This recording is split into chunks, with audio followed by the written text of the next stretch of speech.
जी इस वक्त मैं मुल्तान में किला कोहना कासिम बाग की बैक साइड पर मौजूद हूँ। ये वो मुल्तान है जो सरजमीन औलिया का शहर कहलाया जाता है और यहाँ पे बहुत सारे औलिया दफन है। पाक सरजमीन मेरे पीछे बिल्कुल अगर आपको कैमरामैन दिखा सके कि बहाउद्दीन दिकरिया का दरबार है। और मैं आपको बताता चलूँ कि यहाँ पर अगर आप दरबार की साइडों पर देखें दीवारों के साथ तो कितना एक कचरा मौजूद है। यहाँ पर मुल्तान वेस्ट मैनेजमेंट कंपनी का ऑफिस भी है। यहाँ सिर्फ पाकिस्तान से नहीं पूरी दुनिया भर से ज़ायरीन दरबार पर आते हैं, अकीदतमंद यहाँ पर हाज़िरी देने आते हैं। बाहर से आए लोगों को हम यहाँ पर क्या इंप्रेशन दे रहे हैं। बिल्कुल दरबार पाक जगह के साथ मुल्तान वेस्ट मैनेजमेंट का ऑफिस भी है। और अगर आपको दिखा सके कैमरामैन कि दरबार की दीवारों के साथ कितना कचरा और मिट्टी पड़ी है यहाँ पर। आइए यहाँ के लोगों से जानते हैं उन्हें यहाँ पर रहने में क्या मुश्किलात का सामना है और इस कचरे की वजह से उन्हें क्या मुश्किलात दरपेश आ रही हैं। मुझे ये बताइएगा कि ये दरबार है और इसके साथ इतना कचरा है, पीछे कचरे का ऑफिस भी है मुल्तान में, तो इससे क्या इम्पेक्ट पड़ता है जो लोग बाहर से आते हैं। मेरी नज़र में तो ये बहुत बड़ा इम्पैक्ट आता है क्योंकि मुल्तान में जो किला वाहिद ऐसी जगह है जहाँ बहुत दूर से लोग आते हैं।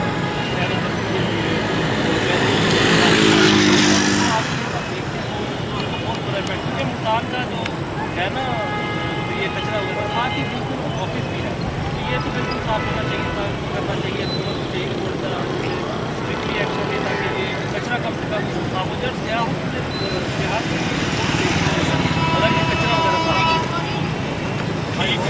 आपका नाम फरजंद अली। मुझे ये बताएं कि ये दरबार है यहाँ पर और यहाँ पीछे कचरे का ढेर लगा हुआ है। पीछे वो कचरे गुंडी कंपनी की है और पीछे भी हमें नज़र आ रहा है कि वहाँ भी कचरे के ढेर है। गलत गलत इनको नहीं करना चाहिए। माशाल्लाह औलिया का दरबार है, सफाई साफ़ सुथरी रखनी चाहिए। ये हमारी शान है मुल्तान की दरबार है। जितने भी है देखो ना, यहाँ भी कट लगा हुआ है, यहाँ भी। और किसी दरबार पे आप जाकर देख लो कहीं गंद नहीं मिलेगा, चारों तरफ से साफ़ सुथरी। आप इधर भी गंद देखो, नीचे देखो, सारा ये गंद हुआ हुआ है, मगर इस तरह तो नहीं होता। इनकी मेहरबानी है, सफाई कराएं, जरा साफ़ सुथरा करें। हर कोई आने वाले दूर दूर से आते हैं औलिया में। मुझे ये बताएं जब आप यहाँ से गुजरते हैं तो क्या मुश्किलात पेश आती कहीं हैं। बदबू आती है, इतनी बुरी बदबू आती है यहाँ से। देखो ना, ये सफाई हो साफ़ सुथरी तो मेरे अल्लाह को भी पसंद है सफाई तो। इनको तो ये तमीज़ आ रही है कि हम साफ़ सुथरी रखें। जो आता है एक कूड़ा फेंक के चला जाता, मलबा फेंक। ये तो दरबार है, कोई कूड़ा खाता है। बंदे को सोचना चाहिए यार, सफाई रखें। बहुत शुक्रिया। अस्सलाम वालेकुम। आपका नाम? आप यहीं के रहते। मुझे ये बताइएगा कि यहाँ दरबार है और ये दरबार के साथ और आगे इतने कचरे के ढेर लगे हुए हैं तो क्या मुश्किलात पेश आती हैं। मुश्किलात भी हैं और ये यानी कि बहुत बुरी बात है कि यहाँ पे कचरा होना। हम इस्लाम से ताल्लुक़ रखते हैं और इन दिनी दरगाहों से हमारी बहुत बड़ी वाबस्तगी है। कि महकमा का आपकी जो भी मैनेजमेंट है, जो भी इंतज़ामिया है, ये उनकी जिम्मेदारी है। अवलीन फ़र्ज़ है कि वो इन जगह की सफाई पहले करें।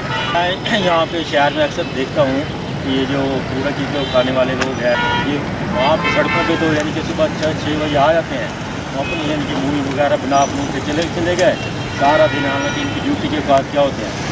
अब यहाँ पे भी इनको ये देखना चाहिए कि इनकी बकायदा ये तनख्वाहें लेते हैं, इतनी बड़ी अच्छी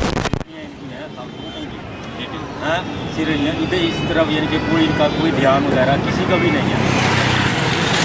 तो क्या समझेंगे जब मुल्तान में दूर दूर से लोग आते हैं यहाँ जाते वगैरह करने कचरे से जब बुरा हाल हो जाता है, तनाव को बढ़ता है, बीमारियाँ खतरा की कोई सफाई का कोई प्रॉपर इंतजाम नहीं। और जो लोग यहाँ पर रहते हैं उनको क्या मुश्किलात बीमारियाँ फैलती हैं। बाहर उनके साथ यही प्रॉब्लम है। जो आम शहरी के जो इधर आते हैं वो बेचारे परेशान होते हैं, तो जो घरों में रहता था कि हाँ इतनी स्मेल, इतना बुरा हाल है, बच्चे उनके बीमार होते हैं। ये नीचे गली में जाके कितना गंदा, कितना कचरा हुआ था, लोगों की मदद कैसे गुजारा कर रहे हैं।